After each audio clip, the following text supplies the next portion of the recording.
Hello everybody, welcome to IELTS Perfect. Chào mừng các bạn đến với khóa học IELTS Perfect. Trong video này thì tôi sẽ giới thiệu cho các bạn về bài đọc trong đề thi IELTS. I'm going to introduce to you the reading part in the IELTS test. Các bạn thì phần bài đọc ở trong bài thi IELTS, các bạn sẽ đọc 3 đoạn văn, tổng cộng có 40 câu hỏi tất cả. Và thời gian đọc của các bạn là 60 phút.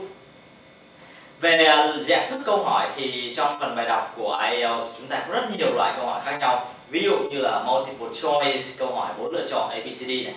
Hoặc là câu hỏi short answer, câu hỏi trả lời ngắn, 2 từ hoặc là 3 từ hoặc 4 từ.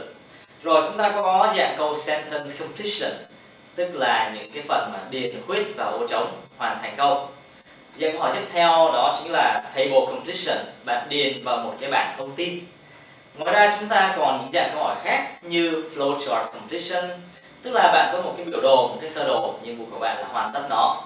Matching headings là dạng câu hỏi cũng khá phổ biến, đó là chúng ta đọc và xét xem đâu là tiêu đề hợp lý trong một đoạn văn.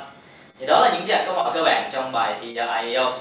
Bây giờ thì tôi sẽ ví dụ cho các bạn một số mẫu dạng câu hỏi. Ví dụ đối với multiple choice thì có thể bạn có một câu hỏi như sau. What is stated about young people? Người ta hỏi bạn như vậy và người ta cho bạn 4 câu là A, B, C and D. Nhiệm vụ của mình là đọc kỹ qua bài đọc và xem câu nào là thích hợp nhất chúng ta chọn thôi. Dạng câu hỏi số 2 tôi muốn giới thiệu đó là short answer questions. Đây là dạng câu hỏi trả lời ngắn. Thường thì trong đề thi người ta có cái phần là write no more than 2 words hoặc là no more than 3 words hoặc thậm chí là no more than 1 word.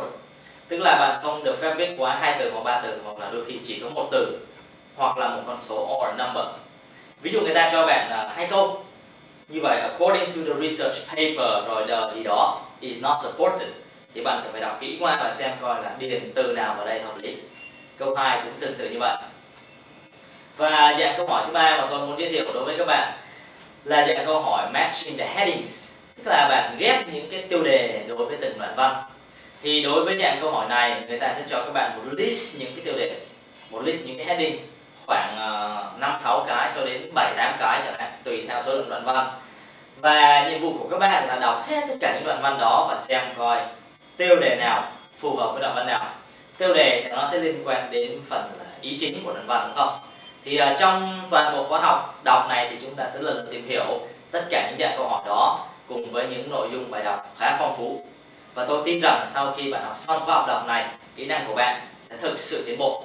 So, I hope that you are going to improve your reading skills very much after you follow and complete this reading course in the whole process of learning IELTS Perfect. Xin cảm ơn các bạn và hẹn gặp lại các bạn trong video đầu tiên của phần 1, video number 1.